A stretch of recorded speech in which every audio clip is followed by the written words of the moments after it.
Hey guys, Troy and Cardauer here, back with another podcast, Euros edition. We finally got some games to talk about. Going to talk about that. Not the impact on the card market or not impact on the card market. General updates, see what's going on. And as always, if you guys have questions, we would be happy to answer. So make sure to leave those down below. But first, before we get into the games, the intro. Or a block. Sancho. Haaland's volley is beautiful. Kylian Mbappe's star is shining now, and it's risen higher than his. Late to buy? What should I buy? What should I buy? I think we're gonna see a lot more cards going up in price. Neste momento, começa o cerimonial oficial. Wow, great stuff. And hey, on that note, Belgium right there in the intro. Why don't we start it off with them? What did you think of their performance? There was no performance until King Kev came on. If there's still any doubt how good he is, well, he showed it right there. It was a joy to watch. It was basically what we needed. And the thing is, people forget that we actually have him. It's like Hazard came off the bench, Witsel came off the bench, De Bruyne came off the bench, and it looks amazing. But normally they're in the starting 11 anyway. So sometimes I think we forget how good of players we have. But yeah, we looked dreadful until the second half, until he came on. But I was telling my girlfriend as well, like if I was that guy on the pitch and I would start without De Bruyne, I would be like, And if you have to play the second half and he's coming on, you see him coming out of the locker room, you just know, all right, something is about to happen. Let's do this. I would be instantly like morale boost times 200 when I see him come on the pitch. Like forget Eden Hazard and forget Witsel. As long as Kevin De Bruyne is on that pitch, there's always something happening. So first half was dreadful. We were totally run over. The Danes were pretty impressive, but it's a game of two halves, and you cannot keep that running game up, especially in these warm temperatures for the whole game. And I think they should maybe have put in less effort in the first half, but do it 90 minutes instead of just going full out 45 minutes and then totally drop off in the second. But they were pretty impressive. It's strange to say that they are with 0 points after 2 games against Finland and Belgium, the way they played, but that's how a tournament goes. Yeah, I mean, they, like you mentioned, the first half, obviously Denmark got ahead early. Poulsen, good for him, getting on the board. And then, obviously things really changed when De Bruyne was there. I mean, that's kind of one of those things, like people are like, oh, De Bruyne, he's not the most exciting player or something like that. Like he's not a forward, right? He's not a striker, but when he comes into the game, everything changes. Like the impact he has, even to the casual fan, right? Like you can just see it. It's something about this guy. He changes everything. So, I mean, even just to see him out there, right? There were so many doubts of like, how much is he even going to be able to play? So just to see him out there, I mean, that, it's just clear. Like it wasn't a bold take or anything, but people have been saying it. I've been saying it. I'm like, he's going to be one of the, like, just from a purely watching perspective, De Bruyne is going to be one of the most electric players out there. Yeah, I didn't really expect him, to be honest. There were talks about Witsel getting some minutes at the end of the second half, but there was no reports in Belgium of De Bruyne is definitely going to play or is gonna come in or something like that. So it was very good for Belgian fans to see him back on the pitch already. It did say in post interview that he's still like afraid to really go in some kind of duels in some kind of situations because he's still like coping with everything. Like he also said, like he doesn't feel half of his face. It's like going to the dentist and it's like fully sedated. Is that the right word? Yeah, that's right. Right, nice. My English is on point today. It basically feels like he only has like one part of his face available, but he says like we have to cope with it, and it's my job, so I better perform. He also said about his own performance that it was like quite okay, that it was not like nothing special, because he did lose possession sometimes and he wasn't like fully on it because of that face. But just a humble guy. I love that about him, that he's like super down to earth. And yeah, Yeah, Lukaku he said has like that. Mm, Sorry, sorry. I was just gonna say he has that like kind of like that, like not all, but like kind of like that European modesty at times. Like he did I like to watch, just the different interviews. He did one with like Chunks and at these like these English guys, and they're like, you scored 20 goals and 10 assists, and he just goes, we play hard and like it's just like the way he carries himself. You just gotta love it. Like that's like I said, the more I've just become such a big fan of him. Like I said, even just to the casual fan, he just makes such an impact out there. Yeah, he also had a tough upbringing. Like he wasn't raised like in a normal family as well. So he carries that with him. I saw an interview about him, and he really thinks about that a lot. That he was like not really an outcast, but like the way he was brought up. I think he was foster families, and people told him that he was too small, that he couldn't make it, that he wasn't good enough, and stuff like that. So I guess he's also a pretty shy boy. He's not like outspoken. Like the guy Yeah. makes 400K a week and married a model, has 2 or 3 children now. He plays for Man City, wins trophies, and when you look at him, he's like it could be a guy in the bar down the road. So I love that about him. It could just be him and Vincent hanging out at the local bar. They're just two buddies right there in Belgium. Could be. Yeah, and the thing I got to respect about him, last thing, this is just the Pump Up De Bruyne podcast, but honestly, he deserves it. Yeah. Like, here it is. I don't flex the pro athlete thing too often, but like him at Chelsea, right? Like what happened to him, obviously a large part of it maybe is just performance, but it didn't really seem like the breaks went his way. Maybe he didn't get the full opportunity he wanted to. Mm-hmm. Like how it doesn't sound it. It's so hard to kind of like rebound from that. And you see it all the time with no matter what sport, no matter what player. I mean, that's what happens with all these wonder kids is right. They get a move to a club like Chelsea, but as soon as they face any type of adversity, it's like, oh, screw them. They don't understand. Like you literally see these dudes fall out of the sport completely because they face that adversity when they're young and everyone says, you suck, you failed. And they're just like, they just crumble. And De Bruyne, like, I forget the exact quotes, but I was reading about it. He was just like, it was something like, things didn't go my way at Chelsea, but it's on me to prove to them that they made a mistake type of thing. It's like, okay, I left Chelsea. I'm not just going to sit here and be sad about it. Like people are saying, I kind of failed. It's like, I still control what I control and I'm going to like make my own career path. It's all in my hands. And he did that, which is just, crazy. Yeah, but you still have to have that level. He's not like your average 95% of players can do what he does. Like the vision he has, and that's the thing you love, the soccer IQ. That's something at his level. It's something you cannot teach because I feel like he's probably the only one, or maybe one else that has that type of level. As a midfielder, though, not maybe a Messi and Ronaldo is something different, but. I mean, how many players can do what he does? Like, no. Yeah, not many. Not many, but once again, I'm having myself too much. But like, when you really play a sport and see how people progress through the ranks, and you've experienced it as well.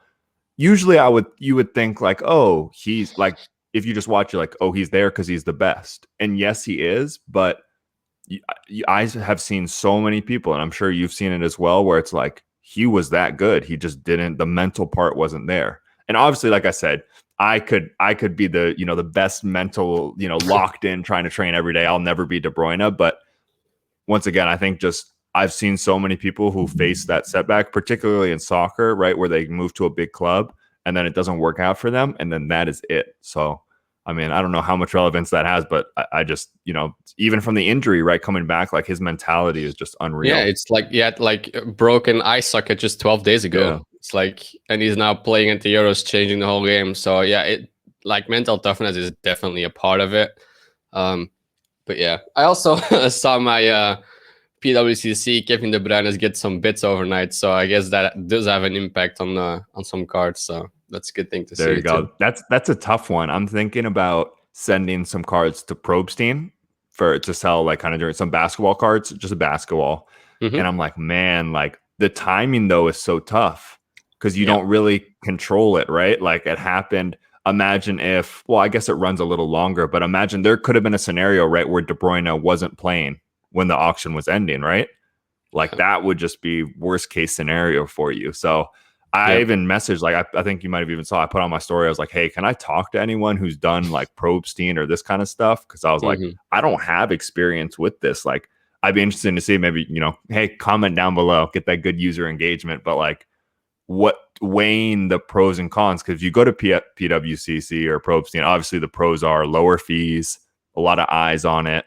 I'm sure some other stuff, but at the same time, it's like you're not in control of anything really. Even on PWCC, which seems to do a pretty good job in general, some of their titles have just been like terrible. Like stuff flies under the radar just because of how they title it, It's also hard like to let everything stand out in like your 1,000 cards auction. Like you cannot like highlight everything. And everything on PWCC is a rookie, so that helps too. Yeah, that's true. It's I've actually, here, pro tip of the day. What I've been doing lately is like on PWCC and those, especially in the soccer card auctions, I've just been bidding on like everything under like $20. Like I got a Timo Werner Topps Chrome Bundesliga refractor PSA 9. I mean, obviously not any type of significant card, but like $15 shipped as well, because like you can just send it right to your PWCC vault, which I have. I was like, what soccer slab could I get for $15? Like literally in a PSA 9, literally nothing. And I was like, this is a refractor. Like someone will want this. I'll probably just use it for a giveaway or something. Or Sports Card Millionaire, which I wanted to talk a little bit about as well. But yeah, there's some deals to be had on there. It's going to be interesting as well to see, because it seems like even just from the early bidding, like there's pretty semi-strong bids, I want to say. Like I was looking at the prices of like, stuff I have, like the Messis. I think there's a De Bruyne 2010 as well. So I've really been watching that one. I'm like, I think it's already at 800. No, I just looked at it. I kind of forget. I swear it's in the thousands, because there was a really bad comp. It went for like 1,300 and it was selling for like almost 4,000 at one point. And if I remember, I was like, oh, okay, at least good. The comp on this one at the very least already will be like higher than it was, at least by a little bit. I'm pulling it up right now. 837. Okay, but yeah, with how many days? Like 7 or 6? Yeah, 7 days left. Well, I would be very surprised if that goes under 1,300. Almost 8 days. 7 days and 18 hours. So that's still a long time. Yeah, so I can pretty confidently say that one should be above 1,300. So yeah, I think so. I don't know. Once again, it's just we won't go full market talk right now, but like it's just a feeling. I'm starting to be a little bit more hopeful. Not based on any type of data as well, but like at least particularly with soccer, man, it seems like people are still there's still that interest there, definitely. I mean, maybe it's just the Euros, but yeah, I think a lot of people, including myself, probably expected a lot more from the market. But it's easy, right? Like the market's going up, you have the Euros, and it's easy to say, yeah, of course, the cards market is going up because we have the Euros. But obviously, the money in the market is more important than the event. Like if there's no money in the market, then you can have the World Cup, and then slabs are not going up in prices, or especially not what we've been used to. That's thing. I think that's now we're gonna see the people that really care about the market and the people that don't care about the market, because people that are not flipping their useless card from 1 to 50 or whatever anymore are out. So I think right now we're gonna see the people that really like it and are gonna stick to it, and the people that were like maybe faking it or like I'm out because I'm not making that 100% in 2 days anymore. But yeah, it's definitely interesting to see. I hope. I think this is also a good thing. I know we're not going to talk about the market too much, but I'm still going to. No, go ahead. This may be a good thing because the entry point is becoming lower, and that maybe can push people towards the hobby or buying stuff that they couldn't do, and then therefore they're now more invested because they can actually buy into it. And I think people are hopeful as well, because if they now buy something that was like 1K is now 500, I think sometimes they can think like, okay, I can buy it now for half the price, and maybe one day it can go back to that 1,000. So maybe that's something people also keep in the back of their minds, that they can buy in right now for less and it can go back to where it was. But no guarantees, obviously. Like the past is not going to predict the future, but Yeah. No, it'll be interesting to see. Once again, I agree with what you're saying, but it's also just a feeling I have. Like I've been pretty Mhm. open. Like I definitely have like not an analytical approach. I would say more of like a logical approach to how I invest. But I'm not good at that data stuff, man. Like, the people like those people who do those like chart videos, like I'm just not good at it. Like that's not really how, like I'll look to see the general picture, but Yeah. like I've said it before, like people who are like the PSA 9 is supposed to be 33.3% ratio, and because it's 27, I'm gonna go in and I'm gonna sell in 2 days. Like that's just not Yeah, absolutely. me. You know what I mean? But Yeah. just the general feeling I get from the market right now is, once again, I'm still being very careful, that's for sure. And I think everyone should be, but Yeah. I'm a little more hopeful for sure. Real quick, I had to, well, more just a thank you to everyone who supported. I did like that Sports Card Millionaire video, and like the response has just been amazing, man. Like people seem to really enjoy it. And I That had was fun fun. making it, which was the most important thing. Yeah, it looked like very legit as well, like the things moving and stuff. Yeah. That was nice. That was nice. Did he actually know what he was doing, like before you start recording? Because he was like, No. because like, what is this? No, dude, I said in the video, I was literally making it up as I went. Like, he's like, what are the rules? I was like, Yeah, well, I saw you get that. one. I I was don't like, know. you get one. I was like, you get one lifeline. And he's like, what happens if I miss a question? Like, do I still get the prize? I was like, I'm not really sure. We'll figure it out. But he ended up getting all 5. So it's, Yeah, I saw the video. It was pretty fun. It was pretty fun to watch too. It was like 15 minutes, but it flew by because it was so. Yeah, it was fun to watch. oh, I like thanks, that. man. I really appreciate it.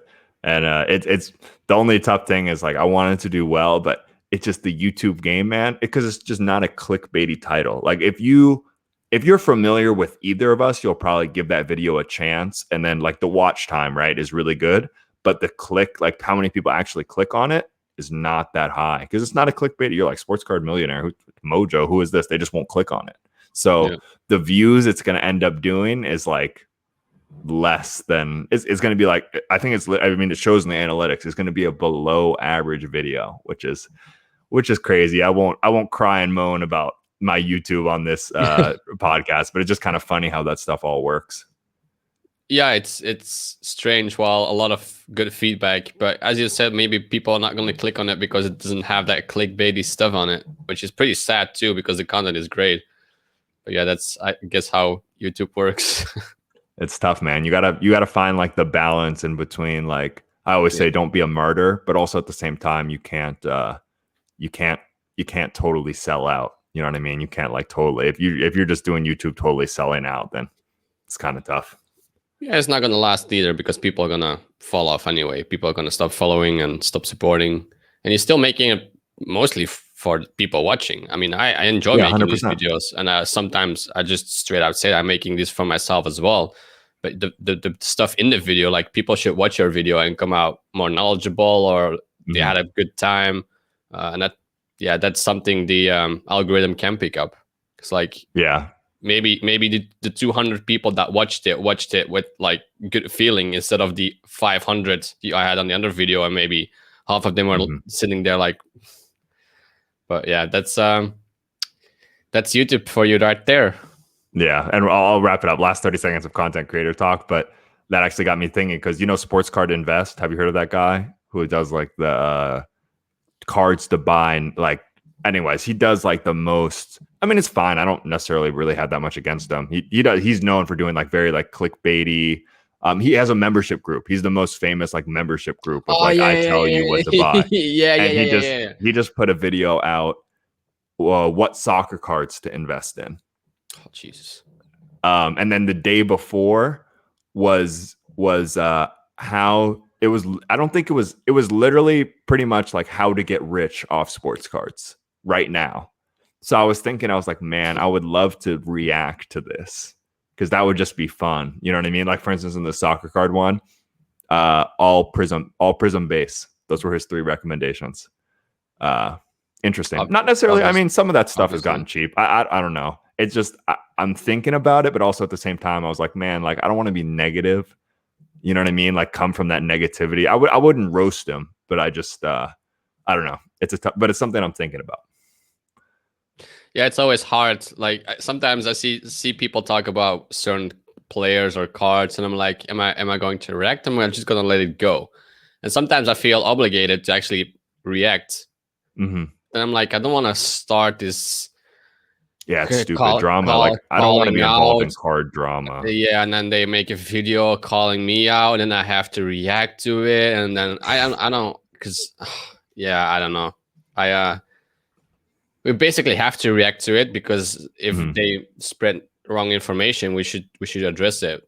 But on the other side, like I'm so against drama, I cannot stand drama. So Well, yeah, but you just said then you have to react, and then they have to react. yeah, and then you get Free views, though. That's how you. yeah, Me and you should just start a beef. I think that's what we need to do. That would actually, Loki. I swear, if we created a fake beef, it would do numbers. But yeah. yeah, that's enough content creator talk. What did you think about one game? It's been tough with me with the time change, but I was able to catch the England game, and that was interesting. Raheem Sterling, not like people were when he was put in the lineup, right? Everyone was like, why is he playing over this, and that?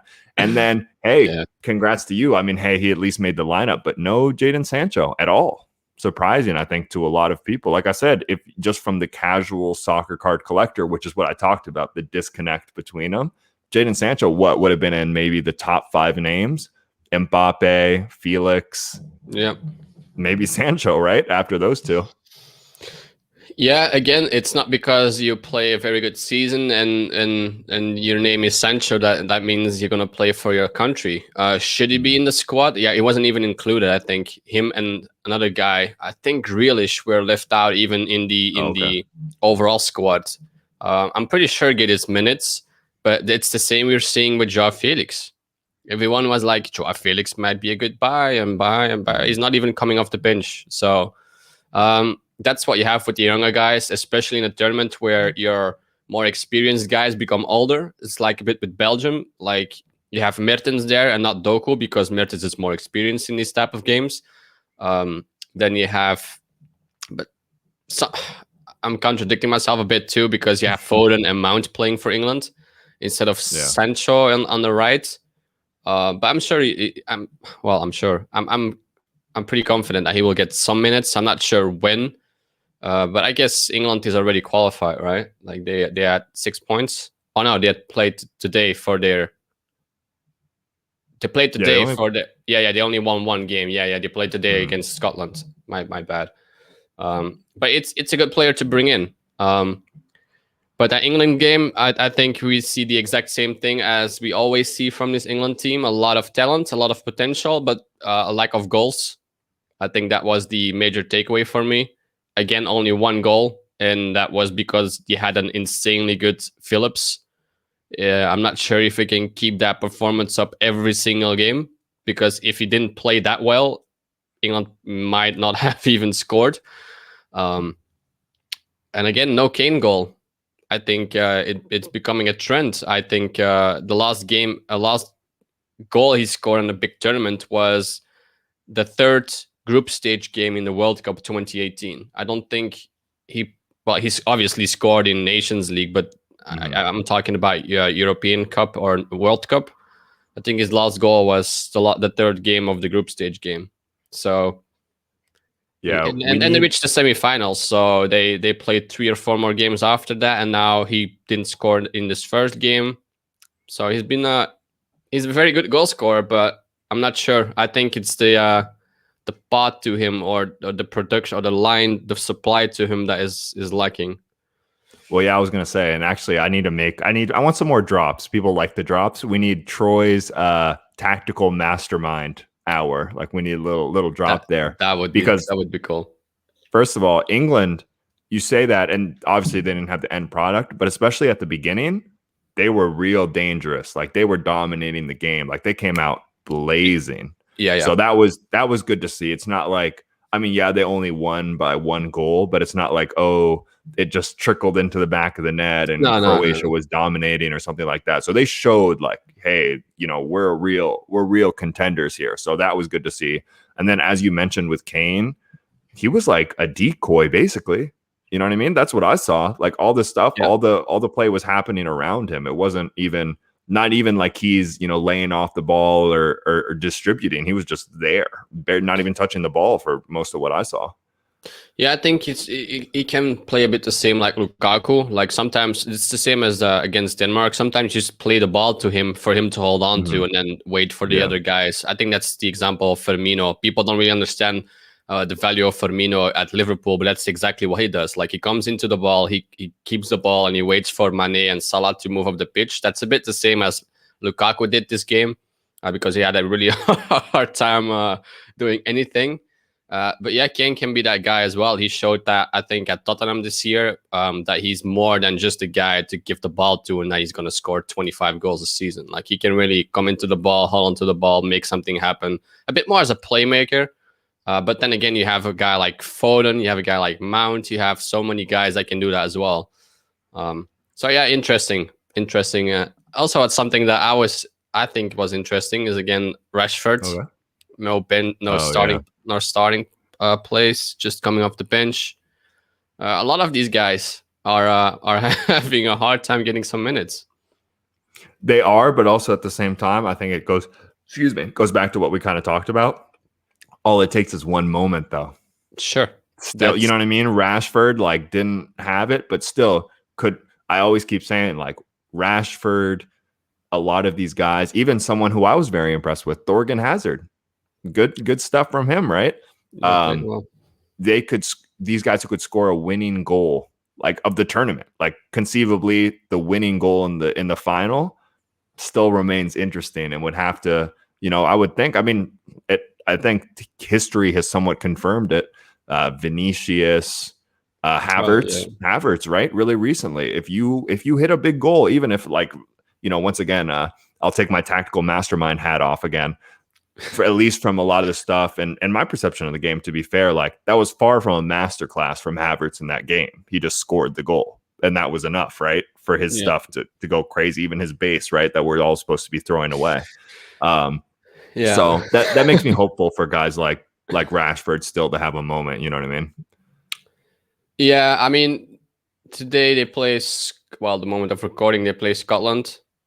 That's a game it's going to be interesting because that's always a hard fought game. Mm-hmm. But yeah, it's all it takes is one game. 10 minutes is enough. I totally agree. Yeah. But I still believe, I still see that some players really live for that national team moment. I think Pogba is the best example. The way he plays for France is insane. If people still don't really believe that he's that good, just watch him play for France. It's completely different. I mean, that ball, right? That ball that he sent in on the own goal, it's beautiful. Just beautiful. It was like a shot that as soon as the ball left his foot, the guy who was going to was still not in the frame. Like he has that vision as well. It's maybe not as advanced as Kevin De Bruyne, but he's up there. Like he has that vision. He sees stuff very early. And he's still very young too. Like what was he? 27, 28, 26? I don't know at this point, but he still has some time left. And for some reason, I just cannot get Mourinho's voice out of my head. Like in that Tottenham series, Pogba will go here and he will wait for you. He will pass it here and it will be a goal. Like that exact thing he was saying, like that little cross path he was saying. He's like, this is exactly what he's going to do and it's going to be a goal. And I was like, oh, Mourinho. The chosen one. He knows. He knows. But yeah, no, it's a whole, like I said, this is a whole nother podcast to do this, but all this stuff, just national team alone, right? It's a different animal. Like that's why even you would know better. Only the Euros. There's not even a World Cup. Exactly. And you would know better than me. This is the most podcast time ever done given to Thorgan Hazard, but he just always, in the national team, I was like, this guy just looks at home. He just seems like he's good to go. He feels very like at home and dangerous. And I was like I said, we saw it. He already did. He scored. Yeah, he's very comfortable. I think it's also because his brother plays there maybe. And Eden Hazard keeps the pressure away from him because in Belgium, no one is saying like, oh, Torian is playing or oh, Thorgan. No one is doing that. But he scored last game. He scored this game. Yeah. So he's doing his bits and pieces, but he gets like overshadowed by his brother, and I don't think he really minds because he keeps performing. He's always in the team, so it's not that he's fighting for a spot. Maybe, but Shadley is out, and Shadley will probably, well, we don't really count on him. So I think Torgan has really that solidified that place on the left, and it's good because he's doing his work. He's playing well. So yeah, I mean, but will he become a guy to invest in? That's something I question. Will he become that guy for people to look at and say, I want to have his card? I don't know. Definitely not. But once again, I still think there's something to be said, especially with how the soccer market is, that like some of these like penny stock type of guys are just, once again, like I said, if Thorgan Hazard, I don't usually do Charles Barkley on TNT. He even has a button now. He goes, I guarantee. This is my guarantee. If Thorgan Hazard or one of these guys, whoever, like if one of these guys who's not the biggest name, if they score a winning goal, even in like the semifinal, their stuff will go. And I don't know. Once again, I'm sorry. I'm spending way too much time on Thorgan Hazard. I just think it's really interesting that these guys who are worth literally, because no one in the NBA is worth $1 or a penny. You know what I mean? Who's relevant for the most part, at least. I just think it's really cool how in soccer, like things you could conceivably once again buy a really nice Thorgan Hazard numbered card for $1 and easily sell it on eBay for $10. I'm not saying that's a good path or something I'm advocating. I just think that's kind of cool how that could conceivably happen, you know? Yeah, maybe with these guys like Locatelli and Barella from Italy. Like the Italian team is really on fire, but Locatelli is, I think, the one that really stands out for me. Barella as well. Like these guys are really class, but they're like Kante. Like everyone knows he's good, but no one is buying his cards unless it's like the rookie sticker or something.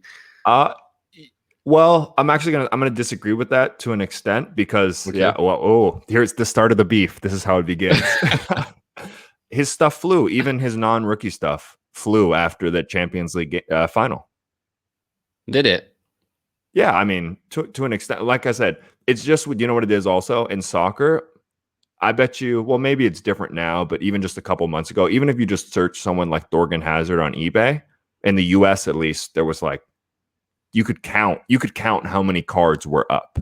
So once again, if someone gets it in there, if someone like, I don't know, this is the most random thing, but Dwight Howard. If someone was like, Dwight Howard had a moment, I want a Dwight Howard card, there would be thousands and thousands. You can get RPAs, regular autos, refractors, autographs, all this stuff. The reason why I think it's kind of cool, once again, we joked about Pandev, but if someone wants to buy a Pandev card and you happen to have one that's up on eBay, it'll get triggered because that's the only one that's going to be there. Once again, I'm not advocating this as like a real strategy people that should be doing, but a lot of these guys, they just don't have much. So once again, even Kai Havertz to an extent, right? Maybe if it was produced or things were done the same way as basketball, maybe people wouldn't have bothered with that Topps Chrome Bundesliga base PSA 9 that I have. That's not a big card at all, but the fact that you could get $100 for that card is because there's not like crazy options out there. Yeah, true. I noticed that as well. I was looking up a card and there was like literally like 4 or 5 auctions. Yeah. It's like, all right, this is it. Like if the condition is bad or I don't like any of those 4 or 5, then I'm just have to wait and until someone actually puts something on I really like. But that's totally true. Sometimes these and even more recognizable players, they don't really have much on there because no one actually bothered to put it on because no one was paying attention or even watching those. Yeah. So that's true. Especially graded as well. Like even I was thinking, I checked the other day. I'll have to fact check myself here, but what's probably like the most graded card? Like Phil Foden Optic, maybe not the most graded, but that has to be one of those. Still, as it stands right now, the PSA Pop report, I believe when I checked, it was like in the 600s total. So when you think about that, like once again, especially if you have this stuff graded, it'll be interesting to see. It'll be interesting to see what happened. Last of me hyping these random people I own, but this one I feel like is somewhat justified and actually could get people excited is Isaac for Sweden. I mean, come on, tell me he didn't look great out there. He was the highlight of the Swedish game against Spain. He was somehow he always finds a way to go between 4 or 5 players. I don't know how he does it. And every time I was watching him, it's like, yeah, he's gonna lose the ball, and somehow he ends up with the ball in front of goal. Yeah, he was by far their best striker, or the best forward, or the best forward going player by a mile. I really liked the way he played that game. They didn't do much because, well, they were just pushed back. But the times he got the ball, I was really excited. I was really looking forward for the next section. So I like it. Okay, and you want to hear this right now? This is a live I told you so, right? And I don't think I do that many like full I told you so's on the podcast, but this is one. And to be fair, here, let's get this very clear. I've been wrong about a ton, right? But like I'm just backing up that there's something to be said about this like penny stock type of thing. Isaac, Panini Chronicles, basically as close to a garbage card as you can get. On June 16th, $22 on auction, $25 bin, $25 bin, $32.49 bin. And I remember I put it in my video. I was like, you can get 2 of these. I'm almost positive for $12. There was, it was like $15 or best offer for 2 of them. So this is, like I said, this isn't, you're not going to get rich buying Isaac, or that doesn't mean you should listen to everything I say, or you should only invest in penny stocks. Obviously going to be way safer with GOATs, but I just, like I said, I'm seeing the life, man. Like the reaction is there, which is, oh, look at this. A lot of 2, $64.50 for 2 of them. Well, one of them's like a blue thing. The rookie sticker, $35. That's what I guess my point is. This isn't going to turn to Troy on eBay, the podcast, but this stuff is going, and it's really encouraging to see.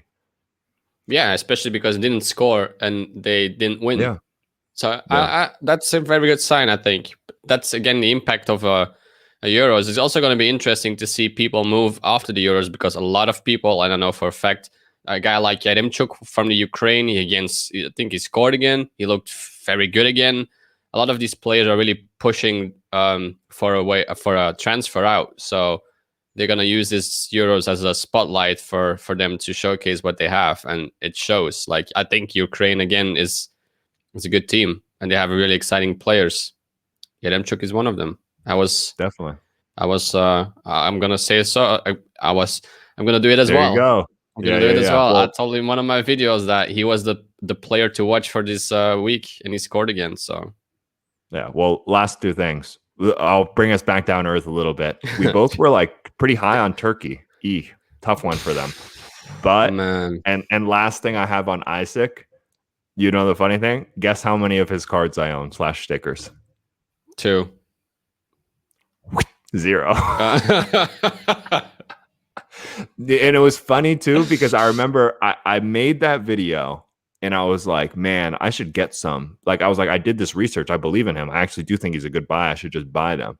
And wow, let me pump myself all the way as the greatest guy. It was exactly what we were saying. There was like 1 rookie sticker, and like there was that nice lot of 2 on eBay. And I was like, man, if I take the only good stuff available for him on eBay right before I post my video, I'm like, man, that's a little scummy, but also probably even more than that. I was like, if someone sees that, they'll be like, wow, that's pretty shady. So that's a proper pump and dump right there. Well, it's proper pump and dump. If there was no buy, and I pumped, not able to be any dump, unfortunately, there with that. So it's interesting. I guess the only point of that was for me to just give myself credit for being, just the greatest guy. Hey, man, well done. You have to give credit when credit is due. So well done. That's a good move. But it'll be interesting to see. I think once again, even just looking at that right now, I'm encouraged. And imagine once the real, the real eyes are going to be on these games. Like I said, I can't even watch a lot of the games right now because of the time change. But I'm encouraged, man. I'm glad we did this. I'm feeling better than ever about the market. Question for you: who did you have before the tournament as a winner? I think I said Belgium. Okay. Okay. What? Did your choice or opinion change after the games that have been played, or do you still believe that Belgium is the one to lift the trophy? I I mean, obviously, I know you haven't been able to watch all the games, but just looking at Yeah. the results, at the things you maybe read by people or the newspaper or the news, whatever the case may be, do you still think that Belgium is going to win? I mean, my whole thing and why, and I think even at the time when I said Belgium, I'm like, maybe Belgium, is because especially with just the nature of the game, France, Portugal, Belgium, even if you want to throw England or someone in there, explain to me why you're sure one of them will win, because you won't be able to convince me. I guess that's my whole thing. Like, sure, I could say France, right? I saw a funny thing. It's like France plays like they're playing a game of FIFA. They just sit back and then just kick it ahead to Mbappe. I feel like you complain about how people play FIFA, but that's actually how France plays. Sure, they could win it. So I never, to be honest, backtrack. I never felt that strongly about a particular team. Right. And still, like I said, I have a couple of teams who I would like those ones I mentioned who I think probably have the best chance. But once again, I don't know how you do it, because even if you do all the research in the world, right? Like, you don't know who's going to win. It really just how the ball, like I said, the ball just bounces one way into the goal, and then that's it. Yeah, it's I'm not very good at these futures because a lot can happen. Like if maybe Turkey didn't score that own goal right before the first half, Italy would have scored the other two in the second half. Maybe this, maybe that. Also, a lot of penalties are missed. I think 6 penalties were given and only 2 were scored. So again, that takes off 4 goals from potential wins or draws. So there's always stuff happening that it's super hard to predict. That's why I do these daily videos, because it's so much easier to get a grip. Or if you watch the games, you know how the dynamic was, how the players looked, temperature wise, because these games are getting played. The 3 p.m. games and the 6 p.m. games, they are played in insane temperatures. So these players, if they go full out for 90 minutes and you have to play 2 days after, like, you cannot fully recover from that, even if you're a pro athlete. Like, it still takes a toll on you. But yeah, that's why I don't like these futures, because it's, as you said, like, it's super hard to predict. One wrong ball, one wrong pass, one yellow, red card, and it changes the whole thing. So, but yeah, I guess you're right. Like, it could be any of these big nations. Like, one mistake is enough for Belgium to win, for France to win, for Portugal to win, because Portugal didn't look all that great either. Let's be honest, they didn't really find a solution until Renato Sanchez came on, and he changed the whole game too. So yeah, sometimes it's one guy. But yeah, I mean, I loved how, Renato Sanches and Bruno Fernandes played in that game. I've even started showing my girlfriend those videos, and now she finds them funny. But yeah, gun to my head though, now that I think about it, France. If I had gun to my head, like, you still don't know, but that would be mine. Real quick before we go, what about you? It's hard to not pick them. It's like, who I don't see anyone come close, to be honest. Italy, maybe. Okay. Italy looked very good, even though their opponents, like, we were high on Turkey, and Turkey kind of blew it. Yeah. So maybe that wasn't a good reference point, but I feel good about Italy or France. Yep. And like I said, I was totally wrong about Turkey. So I think a lot of people, my iStick pick. You probably really shouldn't listen to anything I say, if that's anything. That's my takeaway from this episode. But all right, guys, thanks for listening. We'll be back. Hopefully some big games. I'm going to watch tonight. I think there's a 9 p.m. game in my time zone that I'll be able to watch. I forget exactly what it was, but we'll be back. Interesting stuff coming, and we'll see you next time. Peace.